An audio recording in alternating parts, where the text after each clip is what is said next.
Switzerland is well known for having one of the best railway networks in the world, from great punctuality, a high-quality onboard experience, and even some of the most beautiful scenic journeys I've ever witnessed. And today, I'll be taking you aboard their brand new double-decker train in the upper deck first class. Travelling from Basel, I'll ride through the heart of this beautiful country on the way to Zurich as I show you all of the onboard features that made this journey perfect. Join me as I try out Switzerland's newest train.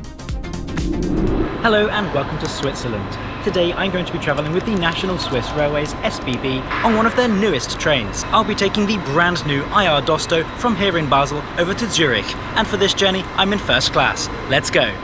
Good morning from Basel SBB station, the main station here in this major Swiss city. The station gets its name from the national Swiss operator, SBB, to differentiate it from the French SNCF station, also in the same building, as well as the nearby Basel Badischer Bahnhof, physically situated in Switzerland but legally part of Germany.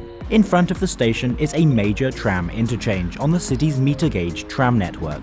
This is one of the only international tram networks in the world, with services reaching France and Germany too. Heading inside, we're met with one of the most beautiful station interiors I've seen in a while. This grand entrance hall feels truly special. Here you'll find the old ticket office, now abandoned and replaced by a modern one, but kept in place to preserve the aesthetic. There's also numerous pieces of artwork showcasing some of the incredible scenic destinations reachable by train. Anyway, most ticket sales here are done either online or from the ticket machine, but the ticket office remains for more complex bookings, as well as selling SBB souvenirs such as the iconic Swiss station clock. The station also features a large selection of shops and food outlets, with plenty of international cuisine to choose from. However, here's a top tip. This can be expensive, so if you're looking for a bargain, by local standards, head downstairs to the Migros supermarket. All trains at the station are operated by the state-owned railway company in Switzerland, the SBB, standing for Schweizerische Bundesbahnen. Note the alternative abbreviations shown on the trains, these being the French and Italian versions of the company's name. Despite just having one train company, there's quite a variety in service here. You can expect to see a frequent S-Bahn service to destinations such as Zurich, as well as a few nearby towns in France and Germany. While there are also frequent high-quality intercity trains serving all other major cities, using a mix of high-speed units and comfortable loco-hauled trains. And of course, as such an international city, Basel SBB also sees many long-distance trains to destinations abroad, with German ICE trains running to cities such as Frankfurt am Main, Hamburg and Berlin, as well as TGV Lyria services to Paris. But this one looks a little different. This is one of SBB's reserve trains, pulled into use when an international delay would otherwise disrupt the regular timetable. My train today is on line IR 37, the 10:42 service to Zürich Hauptbahnhof. Today I'm travelling on SBB's newest addition to the fleet, the IR Dosto. This is a fleet of 60 double-decker trains from Stadler, part of the world-renowned KISS family, found all across Europe and even beyond. These tried and tested units were ordered to boost SBB's fleet on faster InterRegio routes, also featuring an interior optimised for longer journeys that we'll look at soon. This example, Unit 512039, entered service just 2 months prior to recording, making it pretty fresh. And I think these brand new trains are pretty much perfect. So let's go and find out why. First class is located in the middle of this 6-carriage train. Reservations are not available on this service, so I'm free to take any seat on the train. First class is in a 2+1 layout, mostly situated around tables. I'll be sitting in seat 135, a forward-facing window seat. Today's route sees us heading through the Hauenstein base tunnel, through the town of Aarau, before entering the Heitersberg tunnel and arriving to Zurich. Journey time is 1 hour 10 minutes, covering 90 kilometres.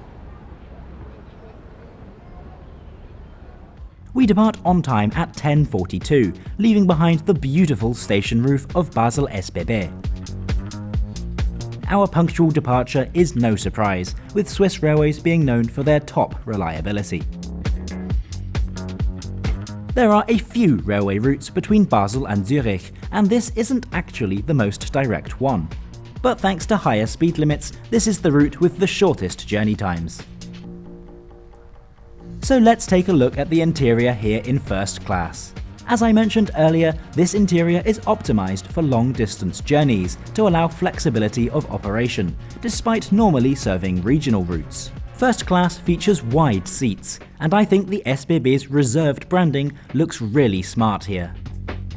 The seats are pretty well padded and well shaped, with a firm ergonomic backrest.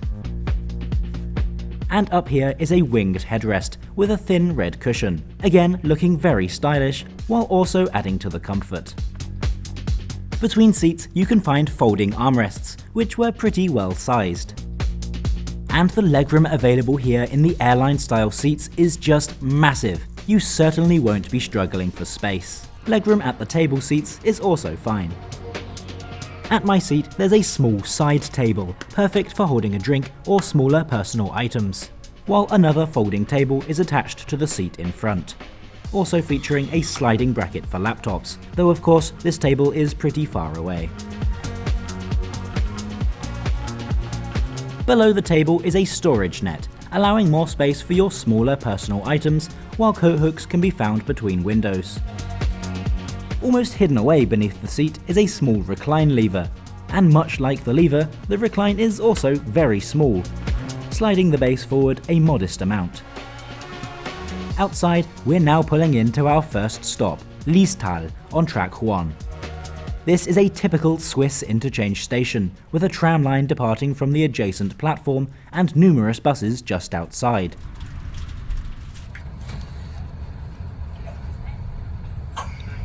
This part of the journey takes place on the Hauenstein Railway, connecting Basel with Olten. The route is a bottleneck on the Swiss railway network, being one of the busiest routes in the country, seeing many passenger and freight trains every hour. This is Zissach, the junction for the two branches of the Hauenstein Railway. After Zissach, we'll bear north, heading towards the 1910s Hauenstein base tunnel, while the older line continues to climb over the pass, now only served by S-Bahn commuter trains. And as there's nothing to see in this 8-kilometre long tunnel, let's go and have a look around the rest of the train. Second class is in a 2+2 layout, featuring a cool blue colour scheme. This is also mostly configured in bays of 4, with a small table at the window. One carriage features the train's wheelchair spaces and accessible toilet, as well as room for pushchairs.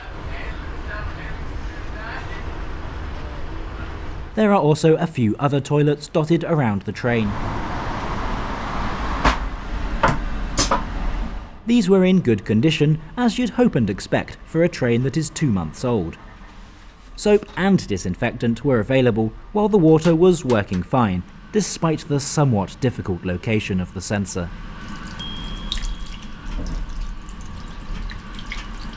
There was also a hand dryer.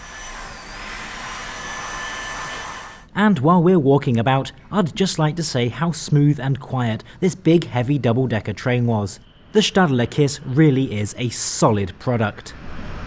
Also, the interior relies on soft, warm lighting, which makes for a relaxed feel, unlike many other modern trains these days.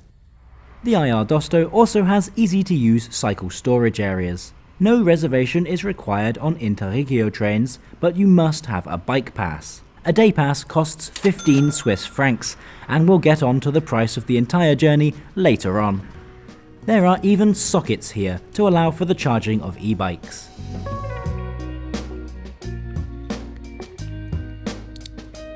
After exiting the tunnel, we're close to the town of Aarau, home to one of Switzerland's busiest stations. The town only has a population of around 20,000 people, but this station sees nearly 4 times that amount every day, due to its role as a major interchange.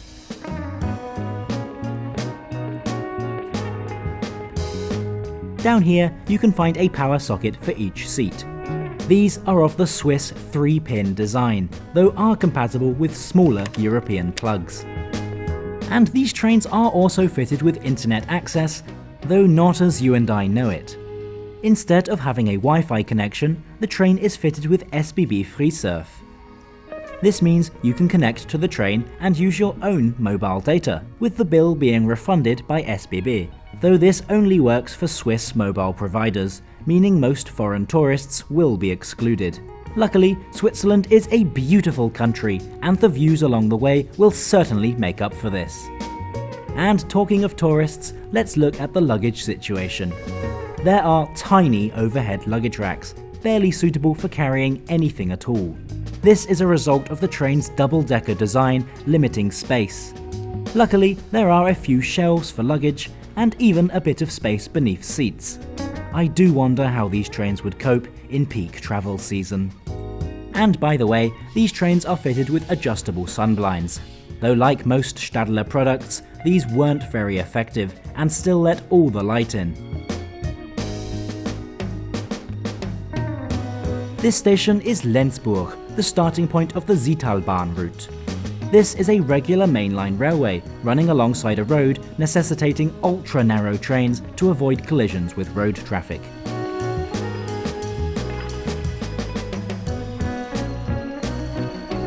From Lenzburg, we'll run non-stop to Zürich Hauptbahnhof, speeding along through S-Bahn stations on the way. Our train has a top speed of 160 kilometres an hour, though the twisty-turny nature of this route means we rarely, if at all, reach this speed.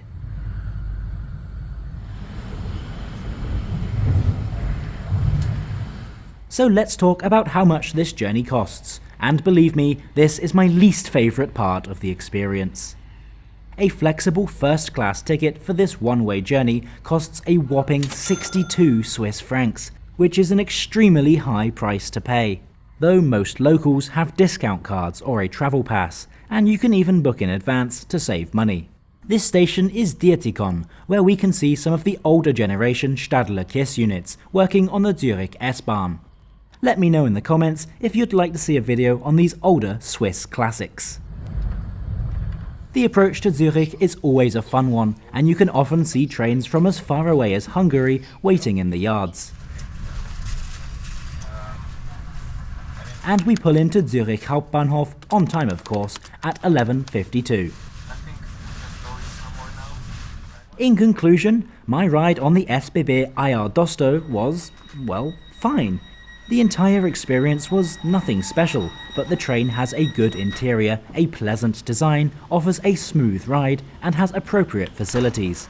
And that's exactly what I would expect, leaving me walking away with a perfect journey.